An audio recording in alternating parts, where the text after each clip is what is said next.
Evaluate first one integration 1 by x square dx and second one integration dx. Hello dears, topic continue है integration. Class 12 का topic है calculus से। दोनों को integrate करना है। फर्स्ट में क्या दिया है, integration of 1/x square dx है ना।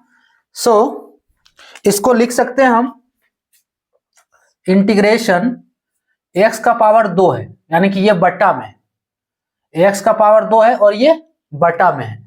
अगर हम x के पावर 2 को ऊपर लेके जाएंगे तो क्या हो जाएगा, ये x का पावर -2 होगा, है ना। 1/x का पावर 2 को लिख सकते हैं x का पावर -2 dx। क्लियर। अब देखो x का पावर -2, ये x है और इसको हम -2 को n मान लेंगे, तो इंटीग्रेशन ऑफ x का पावर n होगा ये। सो इंटीग्रेशन x का पावर n dx, इसका फॉर्मूला क्या है, x to the power n plus 1 divide n plus 1 और एक कांस्टेंट आएगा c, क्योंकि इनडेफिनिट इंटीग्रेशन है। ये फॉर्मूला है, इस फॉर्मूले को लगाएंगे तो is equals to x to the power n plus 1, n के रूप में -2, so x to the power -2 plus 1। अब बटा में क्या है, n प्लस 1 -2 प्लस 1, कांस्टेंट एक आएगा c। अब इसको सॉल्व कर दो, x का पावर -2 प्लस 1 कितना हो गया, -1, सो x का पावर -1 बटे -2 प्लस 1 -1। क्लियर। अब plus c is equals to x का पावर -1 है, तो क्या करते हैं हम पावर को प्लस में करेंगे, पावर -1 है तो पावर को प्लस में करेंगे तो x क्या है, नीचे होगा, है ना। पावर अगर माइनस में है तो देखो ये पावर प्लस में था, ऊपर ले गए तो माइनस में हुआ, तो यही माइनस है, इसको नीचे करना है तो प्लस में होगा, तो होगा x का पावर 1। सो -1 है तो -1/x, ठीक है। x का पावर 1 होगा तो 1 लिखने की जरूरत नहीं है, तो कितना हो गया, -1/x प्लस c इसका आंसर।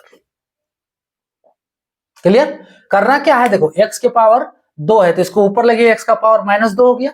अब फॉर्मूला अप्लाई क्या किए, x to the power n dx, integration इसका है x to the power n plus 1 by n plus 1 और एक कांस्टेंट c। फॉर्मूला यहां से लगा दिए, x का पावर -1 हुआ, x को नीचे आए तो -1 पावर ये हट गया, क्या बचा, -1/x प्लस c इसका आंसर। अब देखो इंटीग्रेशन dx, इंटीग्रेशन dx का जो वैल्यू होता है वो होता है x, इसको याद ही कर लो, ठीक है। Integration dx is equals to होता है x प्लस c, ये याद भी कर लोगे तो अच्छा रहेगा। कैसे होगा, मान लो यहाँ पे इंटीग्रेशन dx है, यानी कि यहाँ पे कुछ भी नहीं है ना, तो यहाँ पे कुछ नहीं, इसका मतलब 1 है, कुछ भी नहीं दिख रहा है यहाँ पे, तो यहाँ पे एक छुपा हुआ है ना, एक छुपा हुआ है। सो इंटीग्रेशन एक छुपा हुआ है तो 1 dx लिख सकते हैं।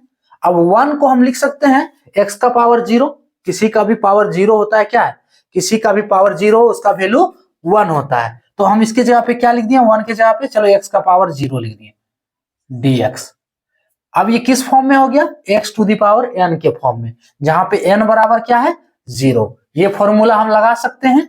So is equals to x to the power n plus 1, तो x to the power 0 plus 1, x to the power 0 plus 1 बटे 0 प्लस 1, ठीक है, प्लस एक कांस्टेंट c।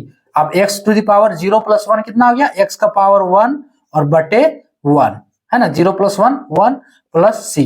अब x के पावर 1 को क्या लिख सकते हैं, x लिख सकते हैं, is equals to x plus c इसका आंसर, है ना। यहां देखो dx की है, पहले कुछ नहीं, इसका मतलब एक छुपा हुआ है तो 1 dx लिख सकते हैं। अब 1 क्या है, किसी का भी पावर 0 लिखो 1 होगा, सो x का पावर 0 लिख दिए dx, है ना, इंटीग्रेशन ऑफ x का पावर 0 dx।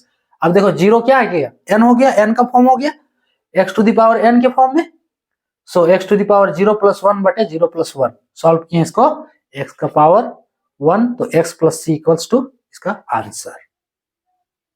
क्लियर। तो ये था टॉपिक। जय हिंद।